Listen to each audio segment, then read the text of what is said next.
నిజంగానే నేను కక్ష చూపించదలుచుకుంటే మీ కుటుంబంలో ఒక్కరు కూడా బయట ఉండరు అధ్యక్ష. అందరు చెర్లపల్లినే నేను ఎలా ఎన్నికల ముందు చెప్పినట్టు మీకు డబుల్ బెడ్రూమ్ ఇల్లు మీరు పేదలకు కట్టియలే, మీ గ్యారంటీ కట్టిస్తే మీ కుటుంబానికి డబుల్ బెడ్రూమ్ ఇల్లు అని చెప్పుంటే అధ్యక్ష.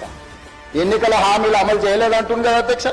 ఎన్నికలప్పుడు ఈ హామీ కూడా ఇచ్చిన, ఆ కుటుంబానికి చెర్లపల్లి జైల్లో డబుల్ బెడ్రూమ్ కట్టిస్తా, కొడుకు కోడలు అల్లుడు బిడ్డ ఉంటే వేరే వేరే ఎందుకుంటారు, అందరినీ కలిసి ఒకటే దగ్గర ఉండేటట్టు కట్టిస్తా. కానీ ఆ హామీ కూడా నేను అమలు చేయలే, ఎందుకంటే నేను విఘ్నత ప్రదర్శించాలనుకున్నా. ఈ అధికారం ప్రజలు ఇచ్చింది ప్రజల సంక్షేమం కోసం, తెలంగాణ రాష్ట్ర అభివృద్ధి కోసం, పారదర్శకమైన పరిపాలన అందించడం కోసం నాకు అధికారం ఇచ్చిండ్రు.